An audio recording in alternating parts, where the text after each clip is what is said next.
start today's program for a change, fulfilling Professor Swaminathan's very long time dream of starting a program with a song and a prayer. So, prayer will be sung by...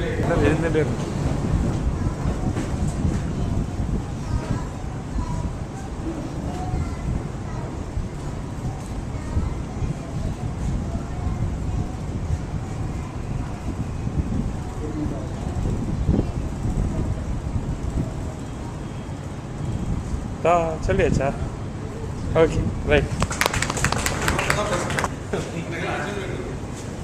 So, as I said, welcome to the August 2013 program of Tamil Parampariyam. போன மாதம் பேசிய KRA Narasiah அவர்கள் இந்த மாதமும் பேசுவார் என்று அறிவிக்கப்படி அவர் வந்து colonial shipping industry பற்றி பேச போகிறார். Before we move on to Mr. Narasiah's speech, என்னுடைய பிரேயர் மாதிரி நாங்கள் இதை செய்யணும் அப்படின்ட்டு நம்ம மூச்சே திருப்பி பார்த்துட்டு கேட்கலாம். வேறு ஏதாவது வாழ்த்துறை பண்ணணும் ட்ரை பண்ணிக்கலாம். தமிழ் பாரம்பரியத்துடைய ஆக்டிவிட்டிஸ் பற்றி ஒரு சின்ன அறிமுகம். Start a few years back by Patri Seshadri, Annamalai and Professor Swaminathan. நாங்கள் நிறைய பேர் வாலண்டியர்ஸ்லாம் சேர்ந்துட்டு இருக்கோம், ப்ரோக்ராம் நடத்திருக்கோம். எங்களுக்கு ஒரு 4 மேஜர் ஆக்டிவிட்டிஸ் இருக்கு. Next please.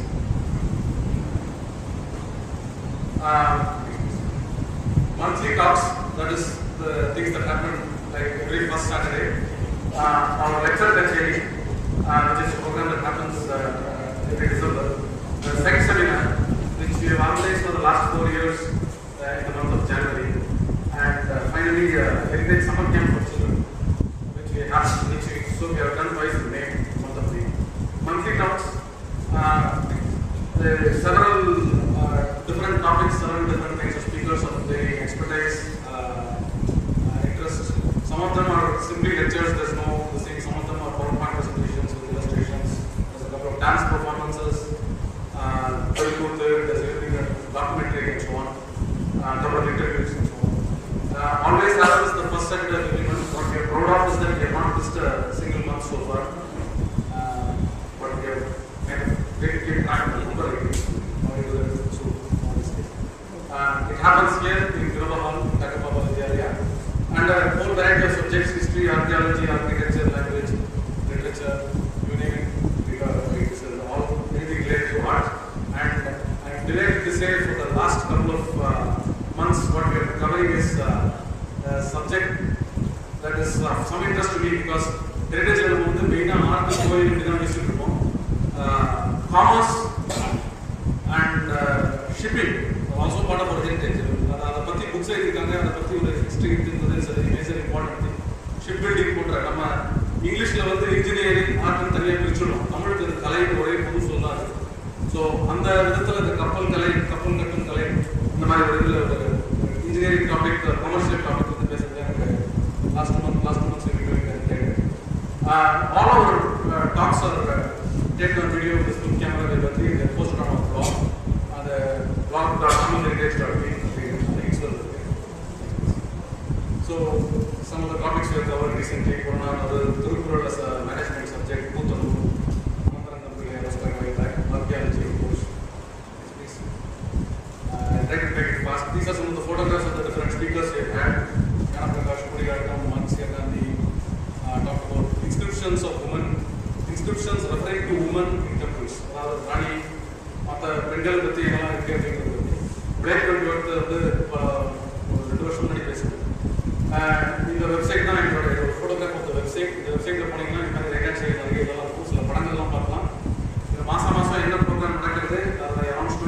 You can forward it, you can email it, you can sign up for it and notify it to you.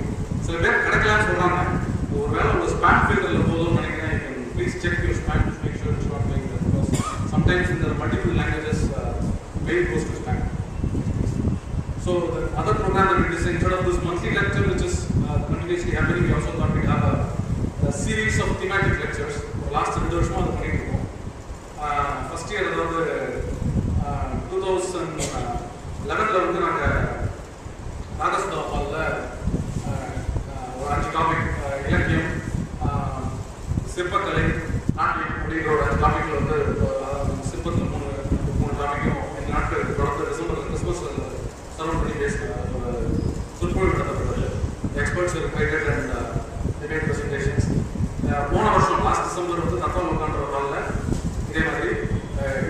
Painting tradition அப்படிங்கிற painting tradition அப்படிங்கிறத பற்றி ஒரு செட் ஆஃப் இது பண்ணியிருக்கோம். இதுதான் வந்து உமாபதி ஆச்சாரியா வந்து கோயில் சிற்பக்கலை அவர் விஸ்வகர்மா அதை பற்றி பேசுறதுக்கு ஒரு இது பண்ணியிருந்தார். அவருடைய presentation next section of the audience including some over here. பேராசிரியர் பாலசுவாமி அவர்கள் வந்து மாமல்லபுரத்து சிற்பத்தை பற்றி பேசுகிறார். இது ஆக்சுவலாக இந்த வருஷம் பெயிண்டிங் டீம் பற்றி பேசியிருக்க நாயக் பெயிண்டிங்ஸ் பற்றி அவர் பேசுகிறார். அதனுடைய ஒரு ஃபோட்டோ. ஸோ இந்த வருஷம் என்ன நாங்கள் அதாவது லாஸ்ட் இயர் என்ன பண்ணோம்னா இந்தியன் பெயிண்டிங் சொல்லிட்டு கேவ் பெயிண்டிங்கில் ஆரம்பிச்சு குப்தா பெயிண்டிங்ஸ் தான் அஜந்தா பெயிண்டிங்ஸ் சதவாகன அந்த காலத்து பெயிண்டிங் வந்து பல்லவா பாண்டியா சோழா அப்புறம் நாயக்கர் பெயிண்டிங்ஸ் வரைக்கும் ஒரு ஃபுல் சீரீஸ் ஆஃப் லெக்சர்ஸ் நடத்துவோம். இந்த வருஷம் அதாவது coming December it will probably be about the various aspects of Sri Lanka. And it brings me to the site seminar. Site seminar என்ன அப்படின்னா ஒரு பர்டிகுலர் லொகேஷன் ஆஃப் இன்ட்ரெஸ்ட் எடுத்துட்டு அங்கே போய் stay for few days. But before we go there we prepare, we have a text, we have several sources, we invite speakers of varying expertise in varying fields. நாங்களே சிலதெல்லாம் உதாரணத்துக்கு அமைச்சர் interest architect அமைச்சர் interest சில டாபிக்ஸில் பேசுவோம். So we have gone to several places. The latest Srirangam, previous year it was Pudukkottai and various monuments like சித்தன்ன வாசல், அவடையார் கோயில், மூவர் கோயில் கொடுப்பாளூர், திருவையம் and so on. அதுக்கு முன்னாடி அஜந்தா எல்லோரா அவுரங்காபாத் போயிருந்தோம். அஜந்தா எல்லோரா வந்து famous for paintings and sculptures and Aurangabad sculptures இருக்கு. அதுக்கு முந்தின வருஷம் we started எங்களுடைய விளையாட்டு சொல்லி வருஷம் Mamallapuram looking at various monuments Mamallapuram. மூணு நாள் கிட்டத்தட்ட இருக்கும். we saw about 75% of it. அந்த இதோட பற்றி இந்த சைட் செமினார்ஸை பற்றி இப்போ வந்து ஒரு புது வெப்சைட் இருக்குது. அது எங்கள் மெயின் பிளாக்லேயே இருக்குது. திரு ஷாம் ராமன் இங்கே இருக்குது. அதை தான் எங்கள் பவர் பாயிண்ட் ப்ரெசென்ட் பண்ண ரெக்கப்படுற ப்ரெசன்டேஷன் இருக்குது. அடுத்த வாட்டி எப்படியோ சொல்லி அவ்வளோ இருக்கு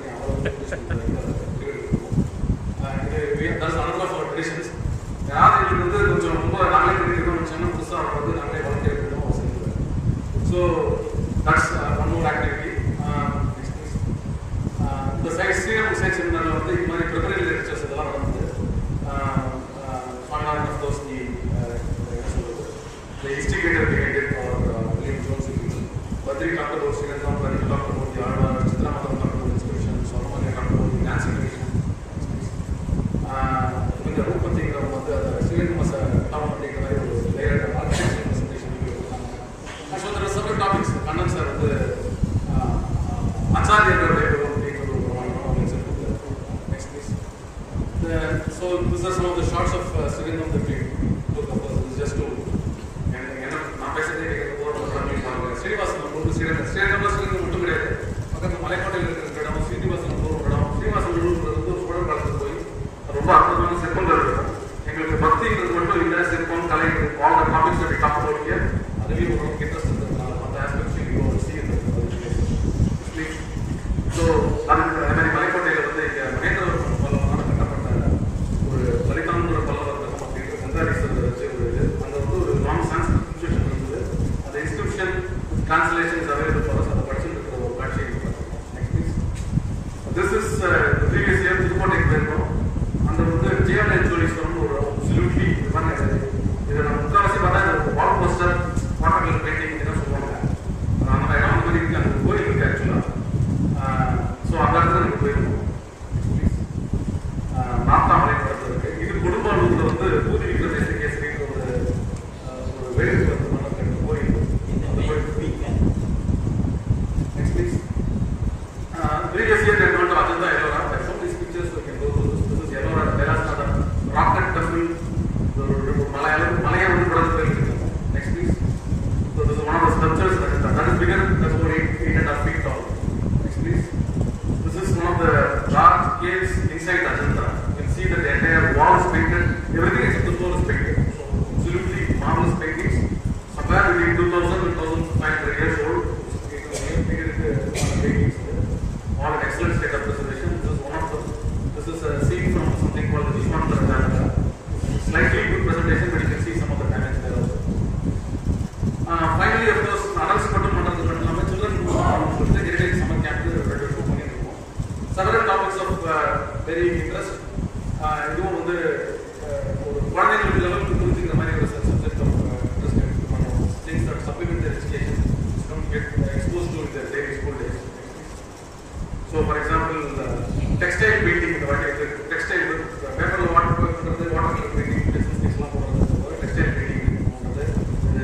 going off that day. கரிகாய்களை பற்றி ஒரு சின்ன லெக்சர் நடத்தி கரிகாய் வெஜிடபிள்ஸை பற்றி பேசணும், அவருடைய எக்கனாமிக்ஸ் பொட்டானிக்கல் அதை பற்றிலாம் வந்து they seem to be mildly interested. They are actually very interactive.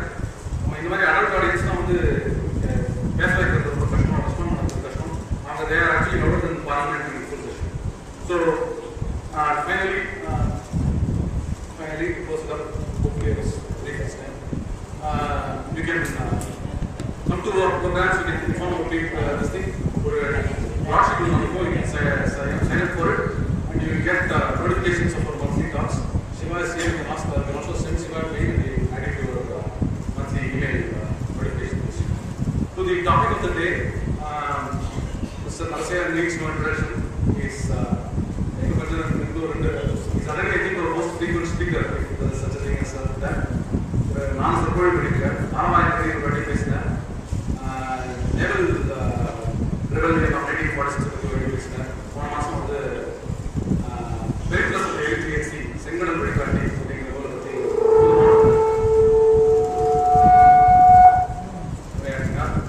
இன்னைக்கு வந்து பிரிட்டிஷ் கொலோனியல் ஏரா டைமில் ஷிப்பிங் பற்றி பேச போகிறேன்.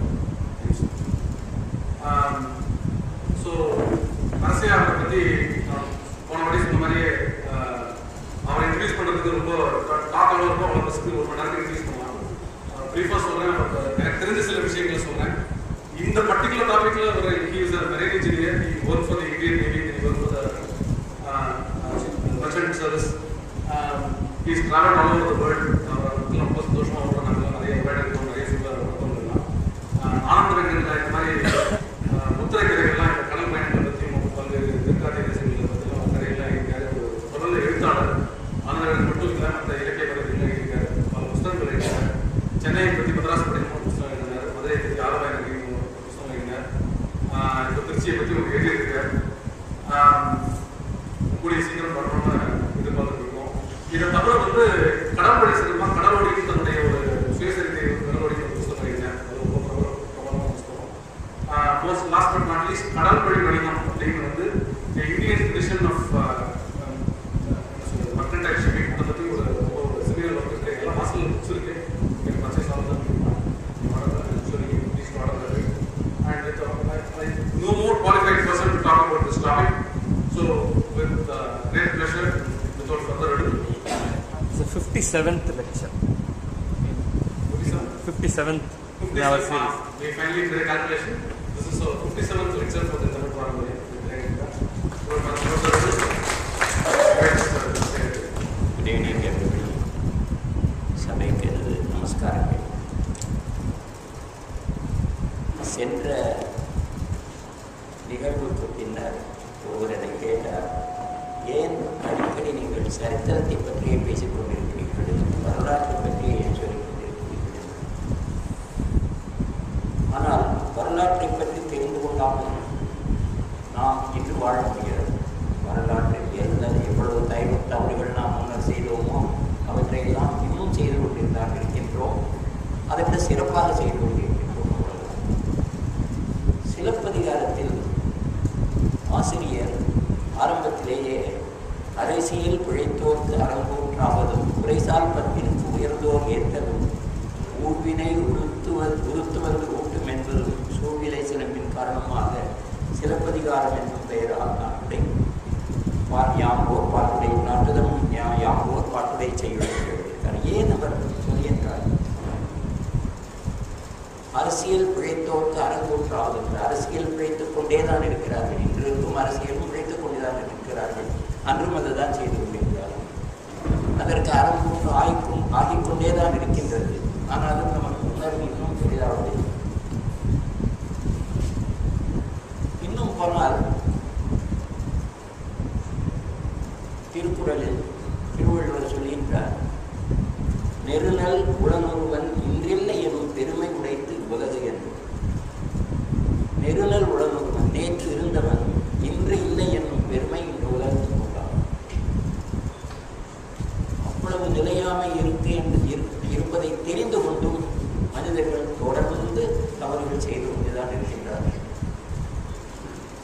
தொடர்ந்து அவர் சொல்கின்றார், ஒரு குறள், சில குறள்கள் தான் இதை போல அமைந்திருக்கும். யாதெனின் யாதெனின் யாதெனின் யாதெனின் நீங்கியான் நோதல் அதனின் அதனின் இளன் என்று ஒரு குரல். இதை சொல்லி பாருங்கள். சில குரல்கள் தான் பேசும்பொழுது உதடுகள் ஒட்டாமல் சொல்லக்கூடிய குரல்கள். அதில் இது ஒன்று. யாதெனின் யாதெனின் நீங்கியான் நோதல் அதனின் அதனின் இளன். எதனையெல்லாம் ஒருவன் விட்டுவிடுகின்றானோ அதனால் அவன் ஒரு துன்பமும் அடைவதில்லை. எப்போதோ எத்தனையோ காலங்களுக்கு முன்னால் சொன்ன வார்த்தைகள் எல்லாம் இருந்து கொண்டிருக்கையிலேயே இன்னும் பதவிக்கு மோகமும் பணத்திற்கு ஆசையும் எப்படியாவது வகையில் ஒட்டிக் கொண்டிருக்க வேண்டும் என்ற உணர்வும் தான் நம் அரசியல் தலைவர்களுக்கு இன்றும் இருந்து கொண்டிருக்கின்றது. ஆகையால் தான் நாம் சரித்திரத்தை சற்றே புரிந்து கொள்ள வேண்டும் என்று இருக்கிறேன். படிப்பது மட்டுமல்ல, புரிந்து கொள்ளவும் வேண்டும். அதற்காகத்தான் நான் சரித்திரத்தை அதிகமாக, அதுவும் கப்பலை பொறுத்த மட்டும், கடலை பொறுத்த மட்டும் நீங்கள் பார்க்கலாம். ஒரு 3 நூற்றாண்டுகள் traumatic experiencing under colonial regime our Indian shipping had. Complete demolition of Indian shipping and how we try to resurrect them. That is the subject of today. George Santayana said in his book The Life of Reason Volume 1, he says, those who cannot remember the past are condemned to repeat it. Again the same.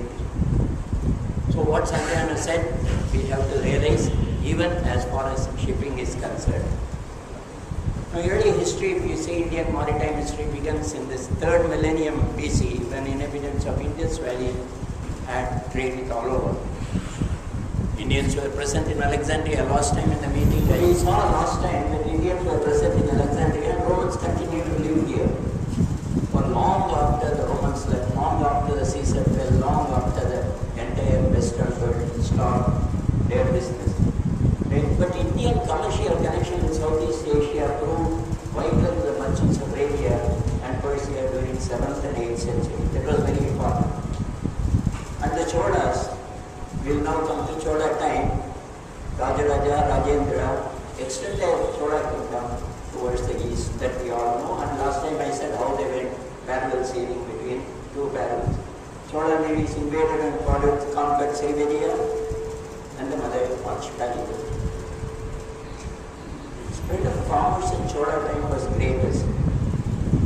Their influence to China and Southeast Asia, and by the end of 9th century had developed extensive marine and commercial activity in Southeast Asia. This is very important because we were concentrating on Southeast Asia from the 8th century. All this matters a lot in the future history of India from that time onwards. In all these things, merchant guilds played an important role. The beauty of merchant guilds were absolute independence, independent performance. They were never under any state control. They were doing their business themselves. And even here you see in Ponneri, there is a Vittirunda Perumal Kovil in which there is a culvert available, which says, Mailapur துறைமுகத்தை வீரபட்டினமாவதற்கு ஒரு பட்டின பகுதி வசூலிக்கப்பட்டது. ஒரு வரி வசூலிக்கப்பட்டது. அப்போது மயிலாப்பூர் தான் துறைமுகமாக இருந்தது என்று சொல்லப்படுகிறது. Sea trade flourished by the organizational structure maintained by the merchants. So merchants were completely responsible, not the government. These guilds were autonomous and had absolute control over the trade. The state took charge of the security. Voluntary contributions are available to provide a security cover for the trade. This, as I told you, in Ponneri, Vittirunda Perumal Kovil, we can see evidence of it even today. But the state took charge of the security, which is available, even proof, the references are available in Sangam literature for this. The merchant guilds took charge of these activities and they were known by various names, mainly Padinan Vishayatta, Manigramam, Nana Desis and Ainun Klugar. These were the main important merchant guilds. Padinan Vishayatta, they were very strong people and they were all over. In fact, right from South Southeast Asia to tip of India, they were all functioning with proper communication. Now, because of them, I am not talking about the historical references, I am talking about merchant references only, because we are talking about only merchant activities during this period, how the shipping trade took place. If you see, this is Southeast Asia, in which the first and oldest culvert of in Tamil Brahmi script was found in Thailand, which is here. That stone has written on it in Tamil Brahmi only two words, Perumpattan. Perumpattan means a chief gold stone, skull, miracle, that stone. Second is Takupa, 9th century. This is also in Tamil, and it says the tank has been constructed under Manigramata for the welfare of the people of the town. The third is 11th in Varus, Masitingal, that is written in the month of Masi. Fees by captain, how much a captain should pay as fees if he is carrying a particular product called Kasturi. Next is 12th or 13th century from Tamil, gift of Brahmanas by Dhamma Senapati. The Dhamma Senapati gave Brahmadeva. That was at that time in Southeast Asia. I am not talking about one of the villages of South India, but I am talking about Southeast Asia, where for Brahmins they have given a kodai called Brahmadeva, which is available in this culvert. Next is Agan, where a hall was built in front of Vishnu temple for bhaktas to remain seated during pujas. And the last is the most important culvert which I have written about, which Hindu also published, in Guangzhou in South China. Guangzhou, all of us must be knowing because recently an Olympic event was also conducted there. What is in Guangzhou culvert which is so important? That was only in 13th century. You can see this is the culvert, which is in two stones, which is available now. This was introduced to Tamil-speaking people only last century, beginning by D.N. Subramanian. Before that, it was lying in the museum without knowing what language it was. They did not know that these were Tamil letters, followed by Chinese scripture. Now, what is it all about? That is most important because this attracts the attention of everybody to say, even today's politics, if you say this is very important because the inscription says, and it is in so many lines, Mara Swasti Sri Sagamdam 1203. 1203 means you must add 78 years for Saga Sagamdam to our year. So you can say it was 81. Chittirai Nod, the day was Chittirai. Sri Chaikakan Tirumenitu Nandraga. Nan is there, Raga is in the next slide. Nandraga Udayar Tiruthanishwara Udayare Udaya Nayanare Tiruthanishwara Udaya Nayanare Tiruthanishwara Udaya Nayanare Eri Erra Paninar Yar Samandha Perumal Ana Kavachakravartigal Chaikakan Parman Padi. What is this? Chaikakan Parman Padi. Parman is Pramana. Chaikakan is the son of Genghis Khan. He gave a land to this guild, and this Kavachakravartigal Indra Samandha Perumal, and in charge of one of the merchant guilds, built a temple there. But look at the fineness of that Hinduism, what all they could do. He built a temple there, but as the land was donated by Khan, he named the Shiva as Tiruthan Ishwara. Tiruthan Ishwara. See, look at that. Tiruthan Ishwara Mudaya Nayanare Devi Arula Padina. That is, he has installed the idol, which is Tiruthanishwaram. Tiruthanishwaram Mudaya. That is the greatness of Hinduism. It was an inclusive religion where nothing was excluded, everything was taken in. And it was an adoptive religion where nothing was.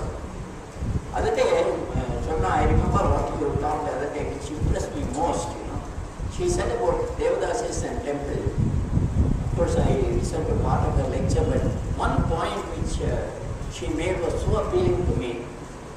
She said, when a Devadasi was dedicated to the temple, the Devadasi did not belong to the temple. The temple belonged to Devadasi. I mean, something great, I mean, these things can you find in any other religion or any other space, in any other place. These are the kind of people we had as our forefathers. Now, proof of trade with foreign lands, one more. This also Hindu published after I sent it. See here, it is all written in Tamil. What is written here? A bronze bell found from a 1875 shipwreck between Auckland and Raglan near New Zealand, 15 centimeter in diameter and 16.5 so with the bell strung, an inscription in 7 Tamil words in 24 letters in all. States, Mohedin, Vakkusa, Udaya, Kappal, Mani. Vakkusa is Baksh, Mohedin Baksh, Udaya, Kappal, Mani. Ship's bell.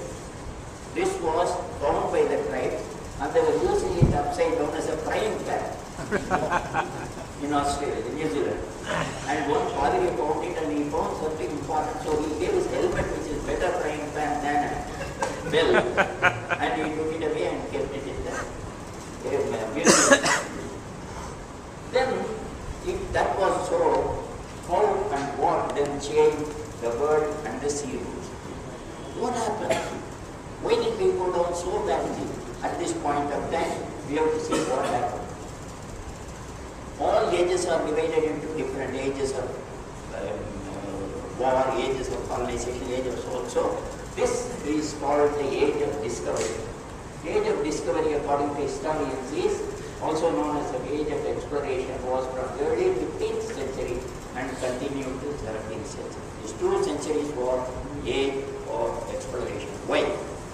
The reason was Europeans explored Africa, the Americas, Asia and Pacific Islands because the fall of Constantinople in 1453 severed European trade links by land with Asia, leading many to begin seeking different routes to reach other places of the world. Now this Ottoman Empire, we all can recall, they blocked completely. In fact, Ottoman Empire completely blocked the Greek movement. They were even going towards Rome also. Historians often refer to this as age of discovery. This is an important turning point in the history.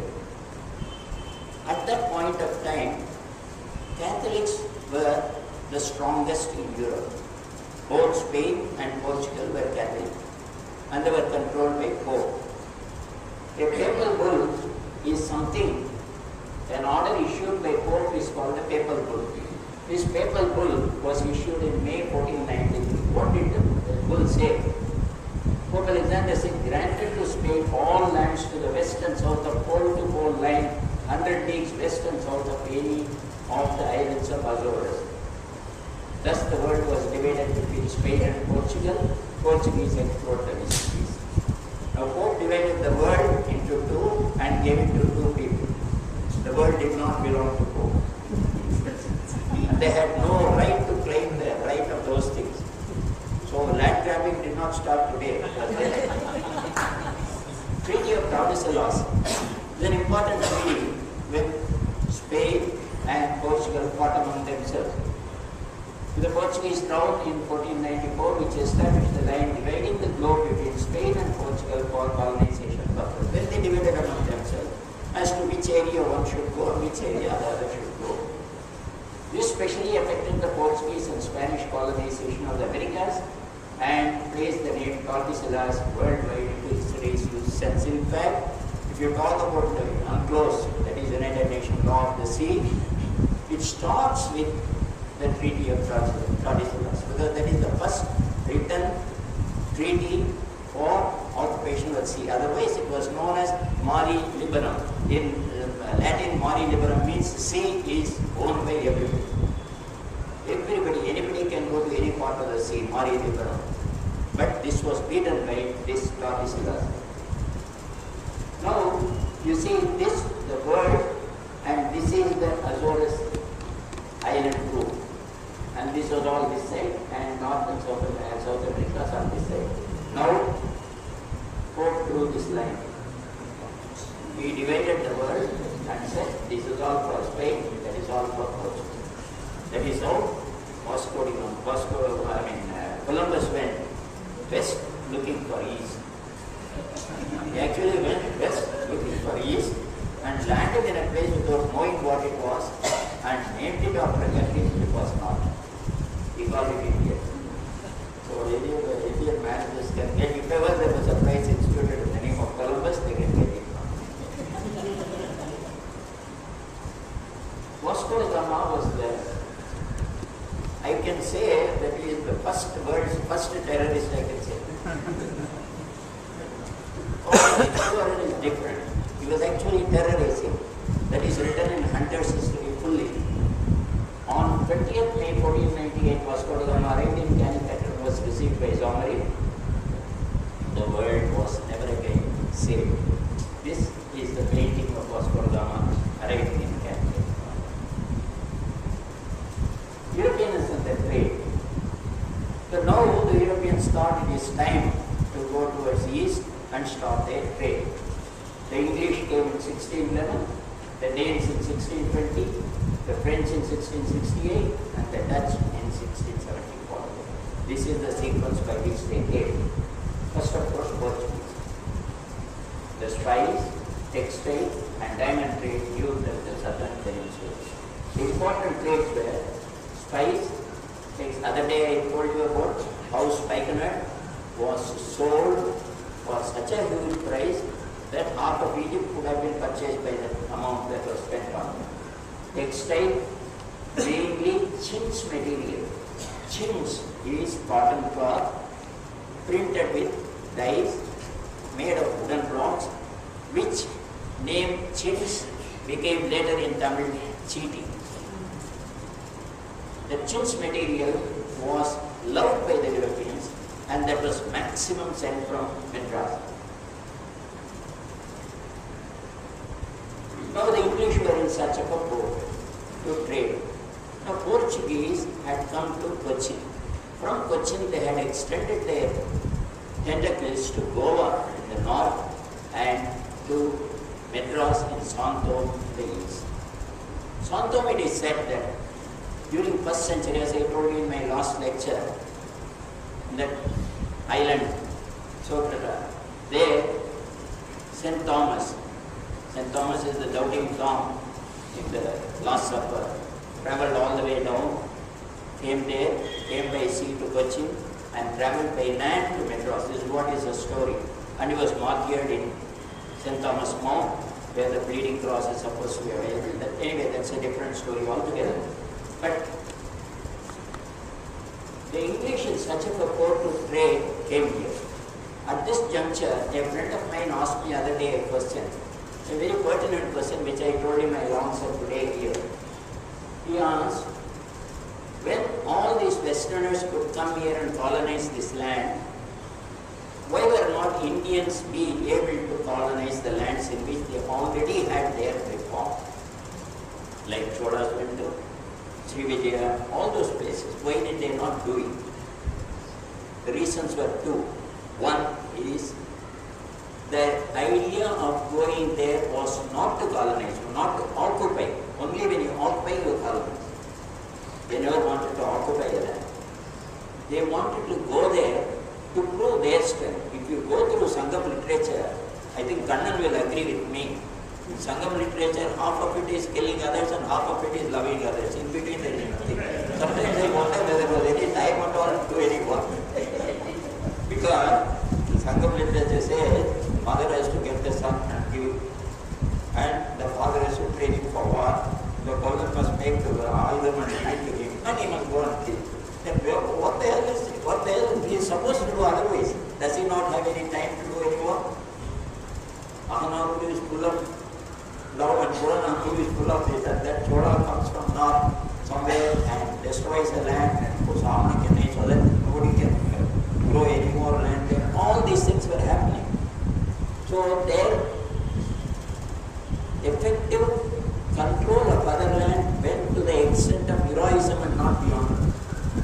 They never showed any intention to occupy India. They went up there. But what happened? Because they went there, the merchants went there, embassies went there. They created a lot of goodwill between this country and that country. In fact, unlike the European colonizing, when India went to any other country, there was never an enmity, there was always a friendship, grown by trade, grown by cultural transactions. If you see Chinese embassy, or if you see, say, Cambodia, all those things prove to us that we went there not to occupy, but to disseminate our idea and knowledge and everything to others. That was all the reason, I think. But anyway, and I stand to correction, it can be anything else also. But the English came in such of English had no idea of colonizing. East India Company was formed on the last day of 16th century. And when the East India Company was formed, each voyage was considered as a company. That is, one charter was a company. That is, when the ship left England and came to India and went back, that was one complete occupation, that's all. They did not come to stay here or do something. They were earning a lot of money. So English came such a port. They were already in Surat. Jahangir has given them a road, a place to start. But they were not satisfied. They came down to Goa, Portugal won't let them. They came to Kerala, Portugal won't let them. And then they came to Eastern Coast, where Dutch were already stay put in Pulicar. Pulicar, which was at that point of time known as Pradaya Kaveri, which is today called Padavedkal. Actually, in the old records it is written as Pradaya Kaveri. I don't know whether Kaveri went to that extent or not. Or, as the name signifies, any water is considered Kaveri. Like we say on Diwali day, we pour a little water on our head and say Ganga Snan. Like that, any good water is considered Kaveri. Maybe that Pradaya Kaveri. So Captain Ripper came sailing along in his ship, Globe. It is about all the records are available. When he came near Pulicar, he was chased away by the Dutch. From there, he arrived at a place called Pettapalli, later known as Nizamapatnam. It was August 20, 1611 that he landed there in Pettapalli. So, theoretically, this is the date of English arrival in South India, August 20, 1611. This was virtually the first place where the English started to have any business. So, the English tried a small place called Armagon, a village in the coast. They purchased from one Armuga Madalia, and therefore they named the village as Armagon, which was in Telugu called Durgarayapatnam. It was a miserable place for a port, and they had to scout for another place. They went looking south. Towards south, when we went, Francis Day in 1637 went up to Puducherry looking for a better place. This is another argument of mine when I say Mahabalipuram could not have been a port, because if there was a port, English would have settled there. They did not settle there. They went up to Puducherry, not finding a place, they came returning back.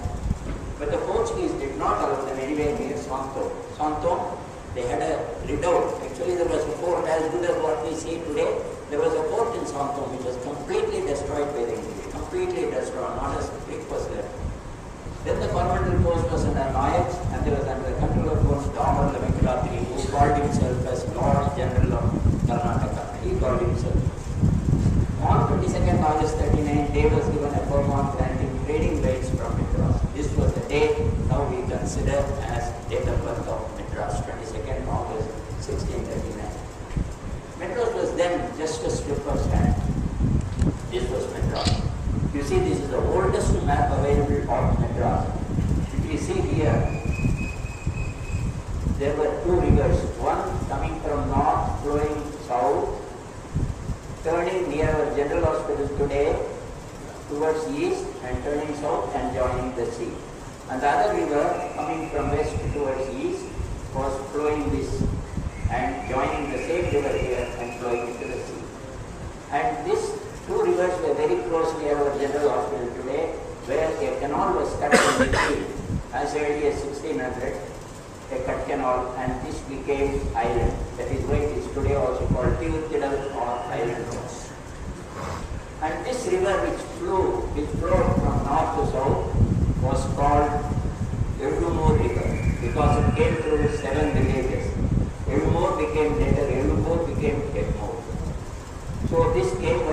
7 villages and joined here.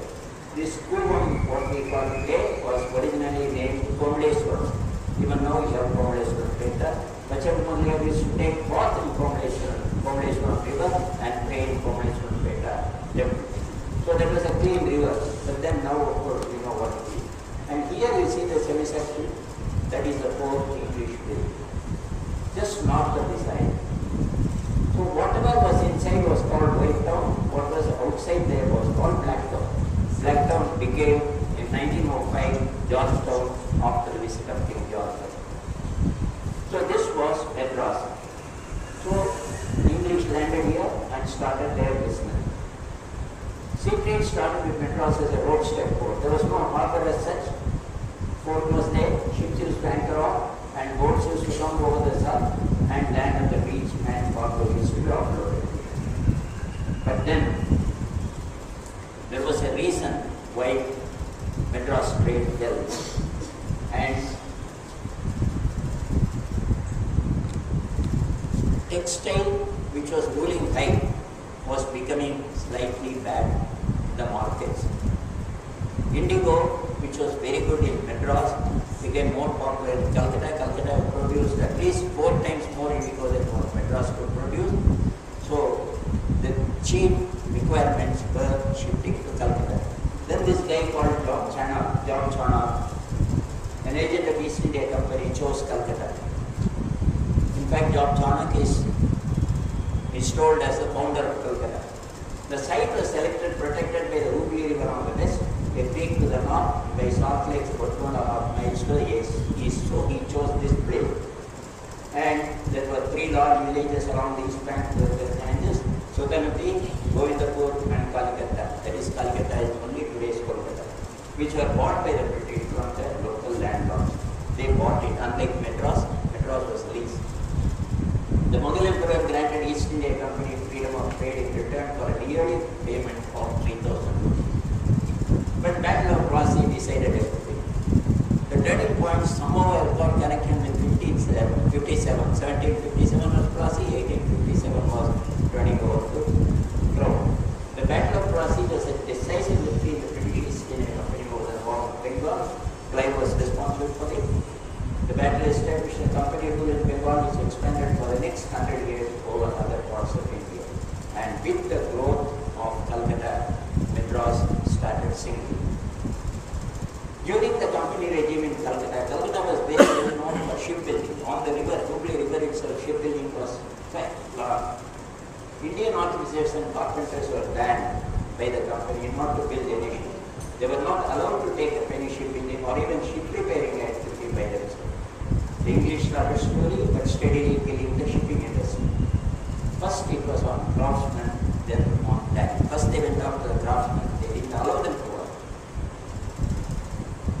Shipping and shipbuilding was controlled by them with the restrictive legislation started with the Navigation Act of 1646, the first act to start this horrendous deed. Long before Plassey War and became tougher in 1650. Oliver Cromwell, who was himself notorious, who was buried in the church and later lifted from there, second time beheaded at bank with other people because of clash between Protestants and Catholics. It provided that no goods produced in Asia can be, see this class restriction in 1651 Act says, no goods produced in Asia can be imported into England in any ship that was not built in England and did not have at least 75% of English sales. That was the first rule to kill Indian ships. Then started the tariff discrimination. 1811 saw the first discriminatory order on tariff. Calcutta promulgated separate the rates of import duties on goods carried by Indian and company ships. For Indian ships, the rates were very high. For company ships, it was less. The rate was 7.5% for the company vessels, while it was 15% for others.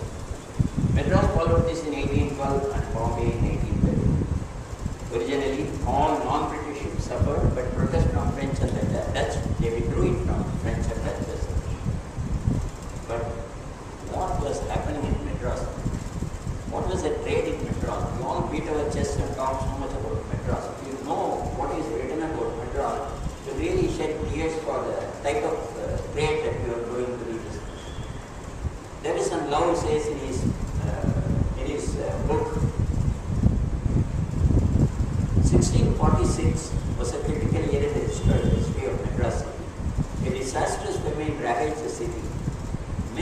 preferred bondage to black death. They were willing to become slaves rather than die of hunger. Export trade in slaves became brisk. Now slaves were bought and sold from Madras only.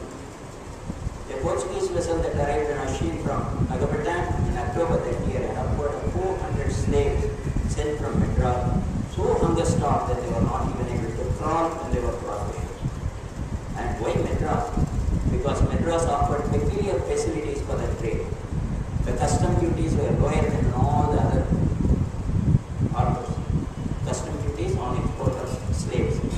Domestic slavery was officially recognized in Madras. Slaves had to be licensed and purchased, and sales had to be registered at the Chaudhary. You know, Chaudhary was the main place. This was done by Adhikari. Adhikari was the top man. And the registration fee was 6 shillings 9 pence, which was divided between the governor, the trader, and the agent. And each one of them got 8 annas per slave. If a slave is sold, every quarter of them got 8 annas each. Mainly Dutch and Pulicat employed brokers to get slaves through this place. Do you know, in 1662, an incorporated company for slave trading was started in England with Duke of John as its president. They talk about civilization.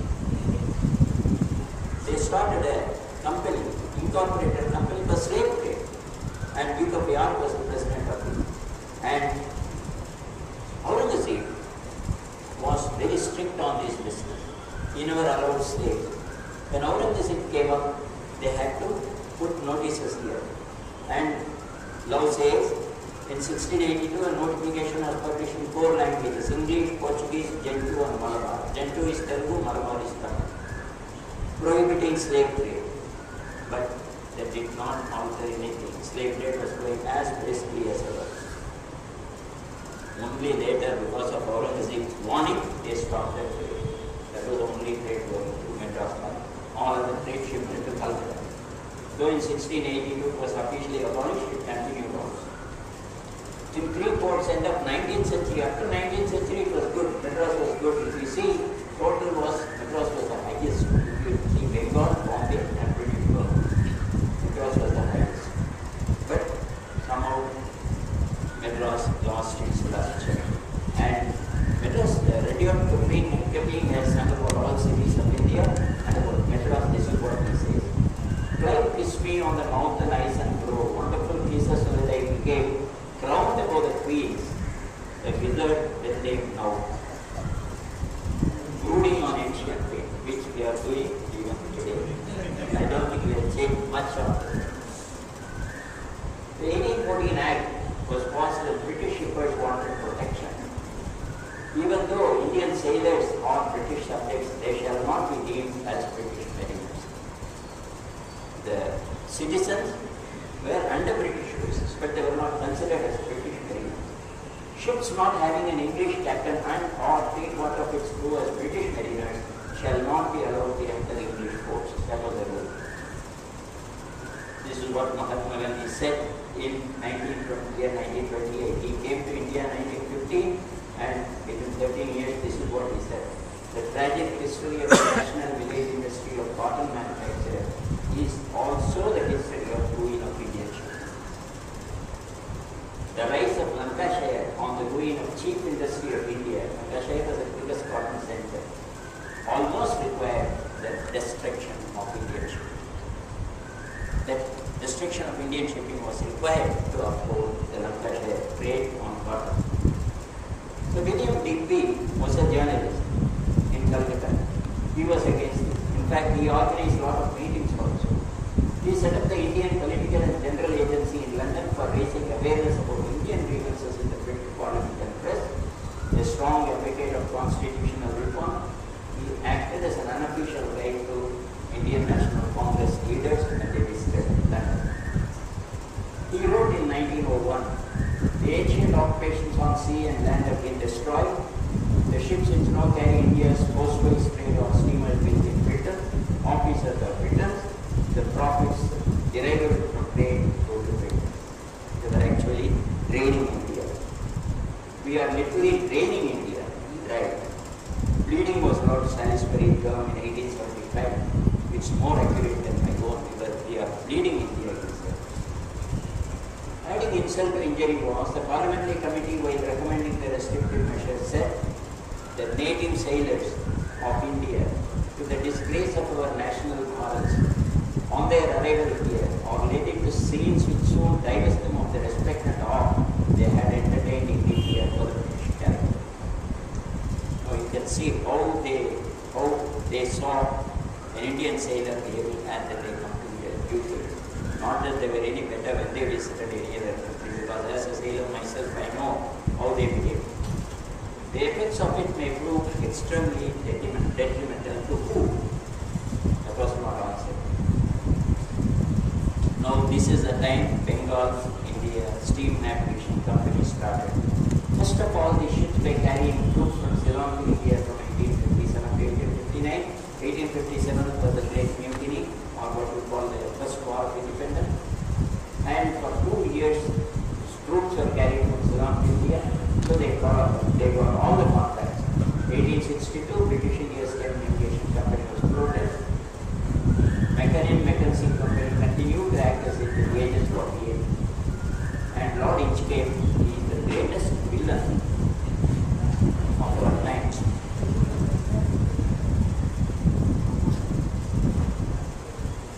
Lord Inchcape, an original villain like Vasco da Gama was the original terrorist.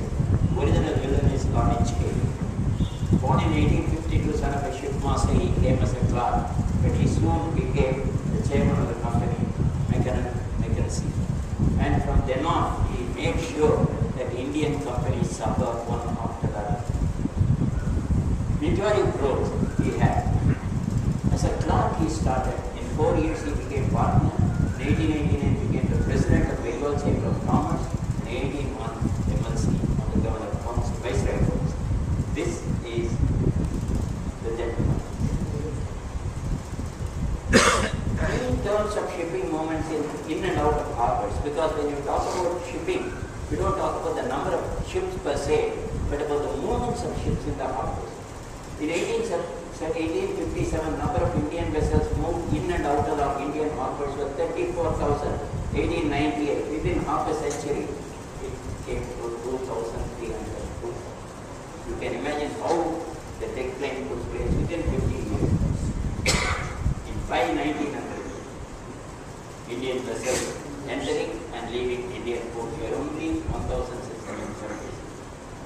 This happened in spite of the opening of Suez Canal. As you know, Suez Canal was opened in 1869, and Mahatma Gandhi was also born.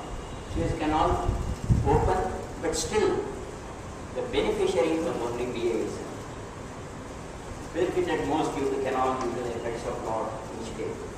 The menace they did. 1875, they formed the first shipping conference. Shipping conference is a term used in shipping where number of companies join together and form a conference. They do trade. That means they will be in between sharing their cargo and various other things. So a shipping conference was formed to help BAs and to monopolize. And they adopted a deferred rebate system. That is, some other company is using, they can pay later. So there was a lot of that deferred rebate made them to come into the conference faster. And then the Indian companies, one after the sank. Between 1860 and 1925, in exactly 65 years, 102 Indian shipping companies went insolvent. They went absolutely missing and went into liquidation with the new system. Thereafter, Watson, editor of the Statesman, said, Indian company after company, which endeavored to develop a postal service, has been financially shattered by the competition of the British. The new Indian companies then started. Then somebody wanted to start new Indian companies. Why not we try once again? The first was Jamshedji J.N. Tata started a shipping company in 1894. V.O. Chidambaram Pillai started Swadeshi Shipping Company in 1906. Yogendranath Tagore, brother of Rabindranath, started in BSc in 1907. Fortunately, we have amongst us V.O.'s grandson.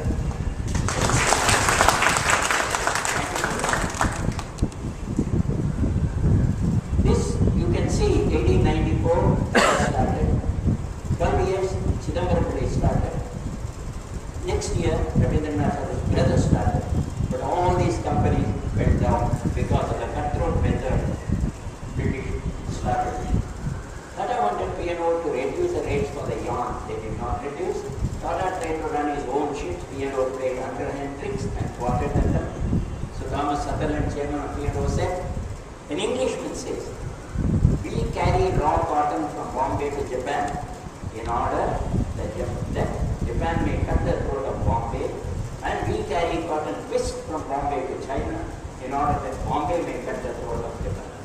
That is the Englishman said. This is how they entered into trade. Tricks the P&O played. P&O also spread a rumor that Tata ships were not seaworthy, affecting the insurance. P&O reduced the rates below that of Tata's. Tata was compelled to suspend operation immediately, after which P&O raised the rates higher than the Tata's originally had. First they lowered it below Tata, and once the Tata's closed down, they raised the rate not only up to Tata's but above it. And Chidambaram Pillai. Ulaganathan Chidambaram Pillai was a lawyer who pleaded for the poor. Among his notable cases, he proved corruption charges on 3 sub-magistrates.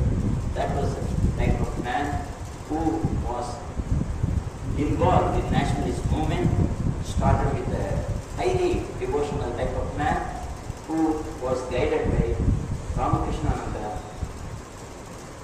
a disciple of Ramakrishna, who started the Swadeshi originally. On 12 November 1906, VOC formed Swadeshi Steamship Company by purchasing 2 steamships, Carrier and SS Law. This also led us a lot of problems. When he finalized the deal, British put spokes, so he could not buy it. Carrier had to come from Europe, England, and Law from France. Along with the 2 steam launches also. He purchased all of them, and all of them arrived in Tuticorin. He was assisted in this effort by Tilak and Arvind Ghosh.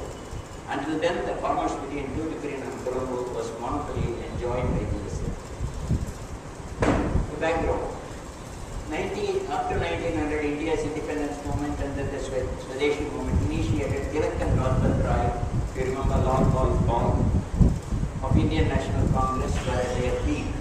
They were against British imperial coercion of trade, which was damaging the traditional Indian industries. In Tamil Nadu, the independence movement was championed by Subramania Siva and the Quiet Party. Both were in exile in Puducherry at that point of time. VOC entered politics in 1905, following the partition of Bengal and joining the Indian National Congress. He presided over the Congress session at Salem. That's how he entered into very serious Congress movement. The company, the Swadeshi Shipping Company, was to popularize the art of shipping among Indians and had exclusive Indian and some Asian shares. The flag of the ship carried bravely the words Vande Mataram, which was a red rag to the English truth. A 2-pronged offense was launched by the English. 1, rate war. 2, trying other methods in the port. The tricks that they played. First, the English made it difficult to buy ships by stopping the sellers. Undaunted, Pillai purchased the ships in Ceylon, through Ceylon actually, purchased in Europe. The BI immediately started a rate war as usual. With the connivance of the port officials, they turned their sailing before Bangalore bus stand or whatever it is, Madri, that whoever comes first, they can get it. It's exactly the same thing they did, and make sure their ship sailed before the Chidambaram Pillai ship, and they provided a Kutchip as a present and various other things they did. Thus, the passengers and cargo were taken by them. The government banned the officials from traveling from SS. Those days, a lot of travel used to be by ships from India to Ceylon because officials were traveling. The English don't ban on any officials to travel by India to Ceylon. A 2-pronged attack was launched by the English freight and control of passengers. For a speech in Tuticorin, VOC was charged with sedition and sent to prison for 46 years. His license to practice was also withdrawn as a lawyer. He was finally released on December 12, 1912, but he found the company liquidated in 1911 and the ships auctioned to their competitors. That is the saddest thing. These ships were auctioned to E&I company, British India company, and at cheap rate as well.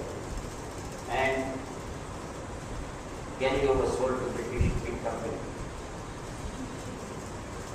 But when he came back from prison, a gentleman called Wallace, an Englishman Wallace, got him back the license to practice the breeder as a breeder, for which Chidambaram Pillai named his lost son as Wallishwaran. Am I right? Wallishwaran, right? Wallishwaran. So he named him after Wallishwaran, as we named Kurikanishwar. He named his own son as Wallishwaran, named after Wallace, who actually gave him back the license to practice. Similarly, Bengal Steam Navigation Company also, of Jogendra's efforts were defeated. And that also closed its. Now BSN revised tariff. After all these things goes down, BSI and DI raised their tariff and went up in this. Now this is the time Scindias came into the picture. This is the period of resurrection from now on. Period of resurrection for Indian shipping starts with Scindia, Watson and Pearson. A man who did not know the head from toe of a ship. He did not know what a ship was. But what happened was from a family engaged in trading and money lending. Only that, so far. By a strange turn of events, he came into shipping. And what made it? An accident of history. On February 16, 1990, while traveling from Delhi to Bombay in train, he was in the first class compartment where an Englishman gentleman was traveling with him, Watson, who told him the ship Loyalty owned by the Maharaja of City of Gwalior was for sale. This ship Loyalty was for sale. And you know our Maharajas and Zamindars were all, they will fall on the toes of the Englishmen for anything they want to do, and they were using this ship for their First World War, and he named it Loyalty to be very loyal to the Englishmen, and it was owned by the Maharajas in Gwalior. Now he had no business because the war was over, he wanted to sell it again. And he said he is ready to sell it at certain contract terms. And the ship was originally purchased from Canadian Pacific Line. He changed it into a hospital ship but took it to service for the army at his own cost to please the English. When the war ended, he priced it at 25 lakhs, half to be paid first and half to be paid later. This was his, with half the amount as down payment for the first bidder. Whoever bids first, you can take it. This Watson heard it. By the time the train reached Bombay, Watson made up his mind to buy the ship. When he got down in VT, Victoria Terminus, today Chhatrapati Terminal, Chhatrapati Shivaji Terminal, he got down from the train, he did not go to his office or house, he drove down to the harbor to see the ship. Straight to the dock to see the ship. Though he had no knowledge of ship, he liked the ship and went to see Narothar Morarji, a leading textile magnate who had the means because he didn't have the money. Both of them had vision and immediately formed a joint venture to buy the Royalty. One day they formed a joint venture. The sailing of the Royalty, the first sailing of the ship Royalty was from Bombay to Europe on the historic day of April 5, 1990. If you recall, this is the day declared by the government of India as the National Maritime Day, not at the time of independence, after 60 years. They always do everything late. We remember a little later. Since national shipping was reborn on this day, the Free India later declared this day as the National Maritime Day, which is celebrated every year from 1964. In 1964 they thought of that is also because some other countries had a National Maritime Day later. Narothar Morarji later became the chairman of the company. This is SS Loyalty, which has purchased from Gwalior. The ship left on 5th April, reached Tilbury docks in London after a stop in Marseille in France on 14th May. In London, the ship had to undergo a survey for 100A1 class as a passenger ship. This is where the trouble started. The English wanted to see how to stop this shipping. First they said this has to be surveyed under 100A1 class. Mariners know about what is that class. A very strict survey to see all those things. And when the surveyors pointed out the defects, there was not a single English ship repairing firm coming forward to do the work in London. They refused. So these two people did not know what to do. They wanted to start a business and they wanted to have an office England will not allow them to have an office. In the hotel where they stayed, they declared their room as the office and started collecting. Only whom they collect, their own cargo, some Indians like that. So they started. No reputable shipyard would undertake the repairs as it was an Indian ship. This was the beginning of troubles for this ship. These were the passengers. If some of the passengers we see, some very young people later became, one of them is Wagde, who became Chief Justice later, and Chagla, who became Chief Justice later, and Mehta, very young man then going to study in London, and various other people. At least there were 4 Maharajas here who went by that ship. With so much of opposition from the rulers, the ship would manage only few sailings. That also is not of loss. It was no more economical and the ship had to be laid off. And there was no purchaser for oil. English made sure that nobody would purchase oil. After just 4 years of his life, she had to be scrapped. She was sold to the butchers. Butchers, we call those shipbreakers as a butcher, for 1,35,000. That was all the money he could get for the shipbreaking. Though it met with such a sad ending, Navy said should be rescued. Can be not only that. Indians decided we are not going to do it. They came back like minutes again. It was a time they somehow managed to get some more ships and started sailing. And this is a very important turning period for training people like us, who joined the Navy earlier. And my predecessor, Mr. Vishwanathan, an ex-lieutenant cadet, a very, very senior man, were all trained. I know Indians wanted Indian officers to be trained and employed in shipping, as most officers were British and their loyalty was with England. There was no training facilities for either shipbuilding or manning with the result. For these specialities, Indians had to look for Englishmen. Everything had to be looked for the help of Englishmen.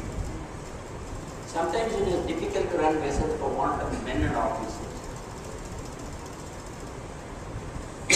Nobody remembers this gentleman. Nobody remembers this gentleman. Not in the shipping circle, not in the shipping companies, not in the shipping training establishment, nowhere. Sir P.S. Sivaswamy here, he looks like a knight here, he is a knight of course. Lady Sivaswamy here school is there, and there is a street also on his name. Sir P.S. Sivaswamy here was the Advocate General of Madras from 1907 to 1911, and a member of both the Executive Council of the Government of Madras and the Box District. He was also active in Indian independence movement and presented India's case before the League of Nations. Higher raises his voice. On January 12, 1922, first time in its first session of the Reformed Legislative Council, Higher moved a resolution to constitute a committee to see the possibilities of forming an Indian merchant navy. That's the first sort of Indian trade in 1922. Before that, there was nothing at all. He wanted the Indian officers and experts to be properly trained.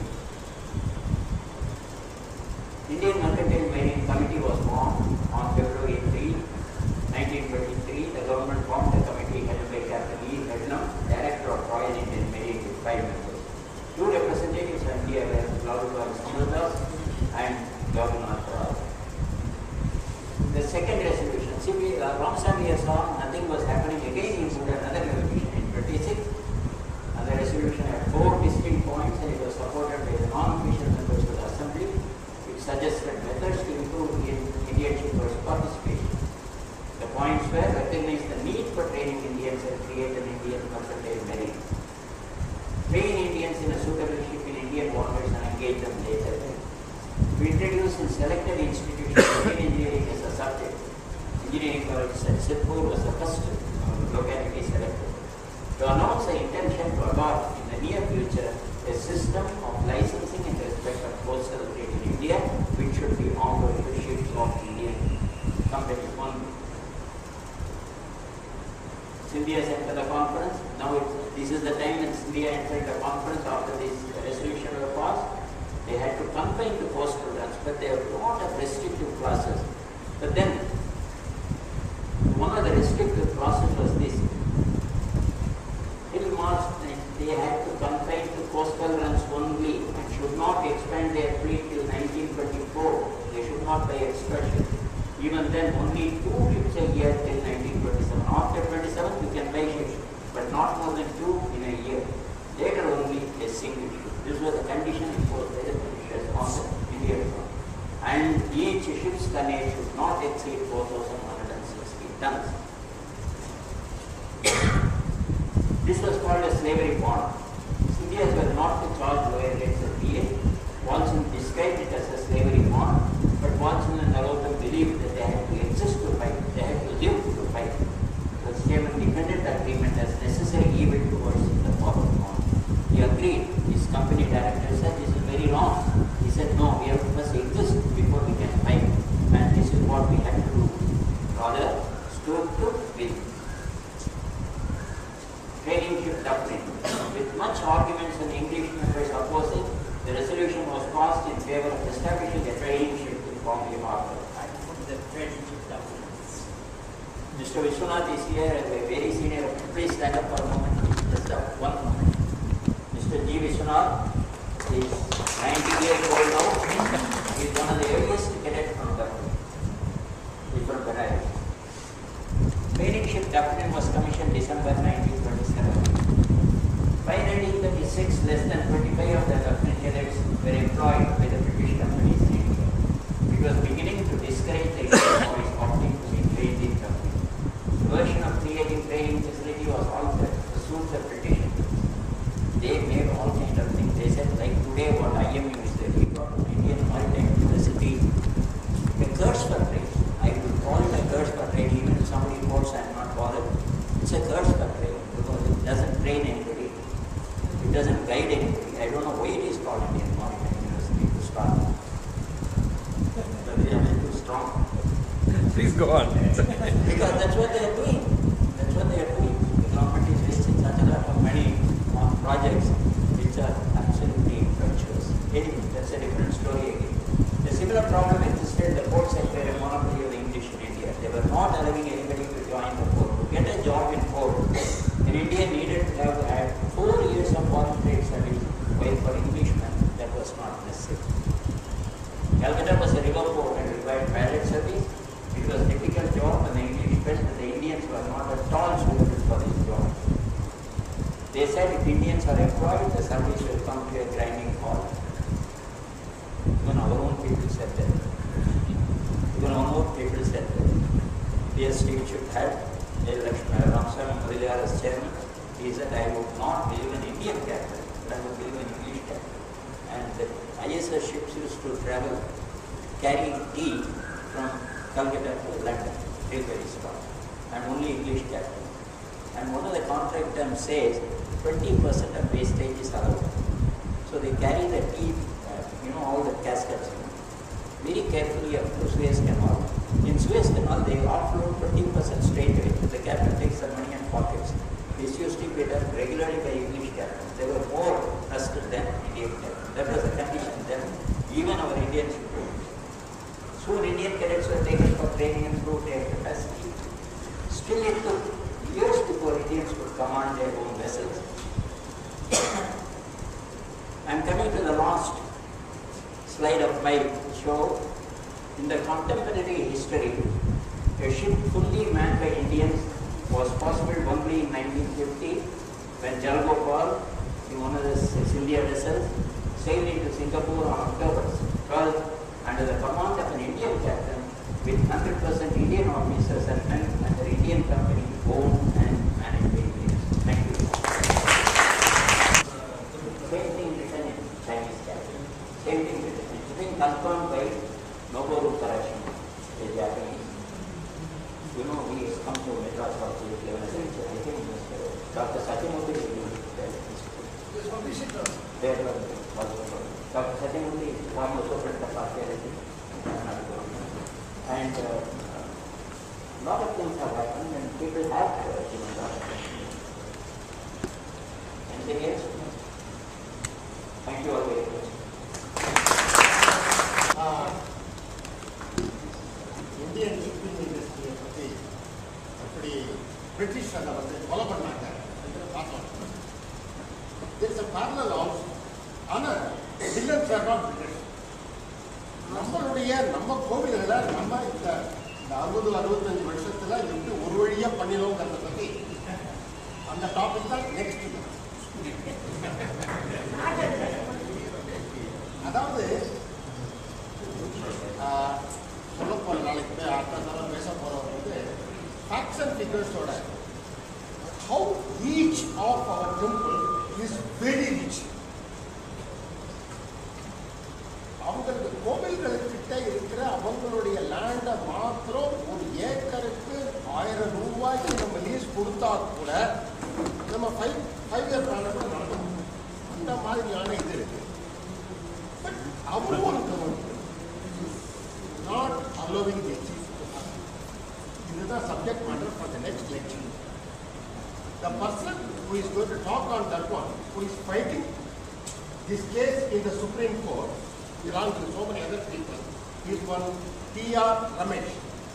KRA Ramesh yaru nalla the most famous the Sekira Adipadi T.N. Ramachandran